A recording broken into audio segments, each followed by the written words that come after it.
Topic है तालीम तो है तहजीब कहीं हो गई। तालीम होता है शिक्षा और तहजीब होता है संस्कार।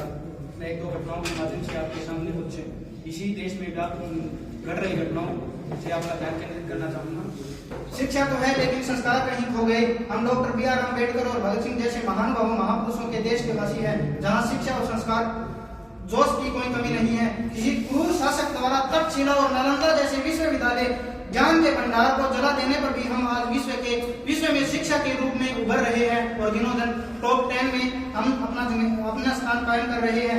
एक समय था जब संसार में कोई भी हमारी यानी भारत की शिक्षा और संस्कार की होड़ नहीं कर सकता था। विश्व के गुरु थे हम, क्योंकि यहाँ पर किसी स्त्री के वस्त्र हरण माता से महाभारत जैसे महाघमासान युद्ध हो गया था। इसी तरह जिस श्री रामचंद्र को सुबह राज सिंहासन पर बैठना था, उनको पिता के आदेश पर उसी सुबह 14 वर्ष का वनवास मिला और उसे बिना किसी सवाल जवाब के अयोध्या का सबसे बड़ा युवराज स्वीकार करता है और श्री रामचंद्र से मर्यादा पुरुषोत्तम श्री राम कहलाए, क्योंकि ये हमारे शिक्षा और संस्कार ही हैं जिसकी कोई तुलना नहीं की जा सकती। एक और आज का वक्त है, कुछ घटनाएं हैं, जैसे यूपी की कुछ घटनाएं। पिताजी थे जो आर्मी में बड़े पोस्ट पर विद्वान थे। उनके 2 लड़के थे और दोनों विदेश में पढ़ाई करते थे। एक समय उनकी माता की मृत्यु हो जाती है और विदेश से सिर्फ छोटा लड़का ही अंतिम संस्कार पर आ पाता है। अंतिम संस्कार हो जाने के बाद पिता पूछता है कि तुम्हारा बड़ा भाई क्यों नहीं आया, तो छोटा भाई जवाब देता है कि आज माँ की मृत्यु हुई है तो तुम छोटा है, तुम जाओ। जिस दिन पिता की मृत्यु होगी उस दिन मैं जाऊंगा अंतिम संस्कार पर। ये बात सुनकर पिता को इतना सदमा लगता है कि वो 5 या 7 दिनों के बाद अपनी अंतिम सांस लेता है। इसी तरह दिल्ली की कुछ घटना है, अपने ही प्यार के 35 टुकड़े करके फ्रीज में पहुंचा दिए जाते हैं।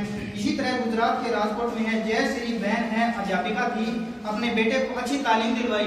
बेटा प्रोफेसर था, डॉक्टर बहू से शादी हुई, जीवन अच्छा चल रहा था और एक समय ऐसा आया कि माँ को लकवा मार जाता है।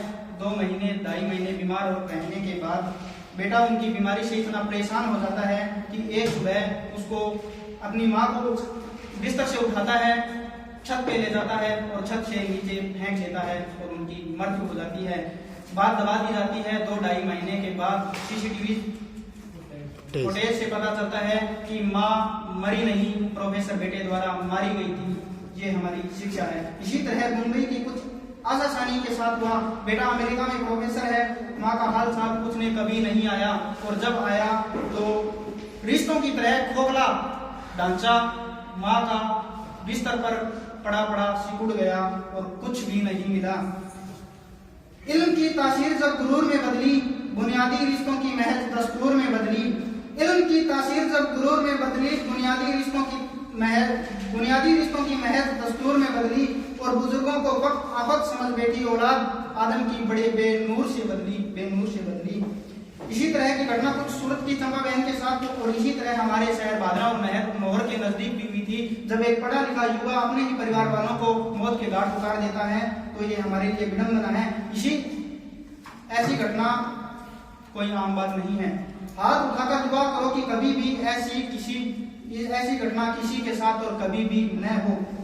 एक आध घटना हुई होती तो बात अलग थी, उस मनुष्य की सोच में विकार रहा होता, मान सकते थे, मगर ये घटना आए दिन हमें सुनने को और देखने को मिल रही है। सोशल मीडिया और अखबारों में ऐसी घटनाएं भरी पड़ी हैं और ये उन दुखद की बात ये है कि ये घटनाएं उन घरों में हो रही हैं जिन घरों में अच्छी शिक्षा है, तालीम है, फिर भी उन घरों में ऐसी घटनाएं आम बात है, क्योंकि हम बच्चों को पालन पोषण तो कर रहे हैं मगर परवरिश नहीं कर रहे हैं।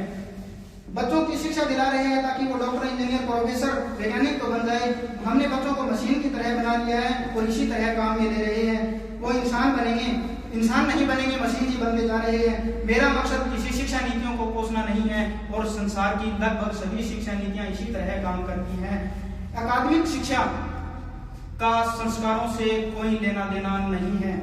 संस्कार देने का काम हमारा घर करता है, परिवार करता है, समाज करता है और अगर संस्कार कहीं खो रहे हैं तो इनकी जिम्मेदारी हमारी है। संस्कार देने की उम्र में हम बच्चों को रटना सिखा रहे हैं, बच्चों को रोबोटिक मशीन बना रहे हैं और फिर 20-25 वर्ष की उम्र के बाद हम बच्चों में से प्यार, संवेदना, इज्जत की उम्मीद करते हैं, तो ये सब हमारे लिए बेकार है। प्यार नहीं मिलने पर माँ बाप परेशान हो जाते हैं।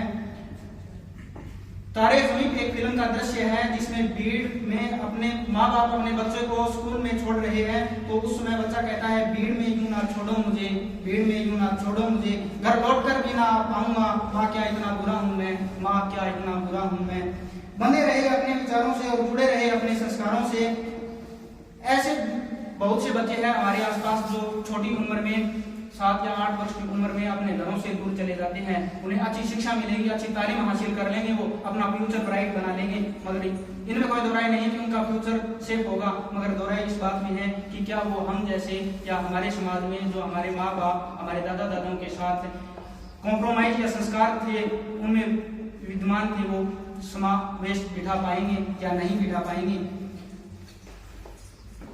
क्या उन बच्चों और माँ बाप के बीच रिश्ता उतना मजबूत हो पाएगा जितना सामान्यतः होना चाहिए था? करता था तो क्यों किया, अब कर क्यों पछताए, बोया पेड़ बबूल का तो आम कहाँ से पाए। जब पहले प्यार और संस्कार हमने बोया ही नहीं है तो आने वाले 20 और 25 सालों के बाद हम ना तो उनसे प्यार की उम्मीद रख सकते हैं और ना ही संस्कार की। जय हिंद, जय भारत।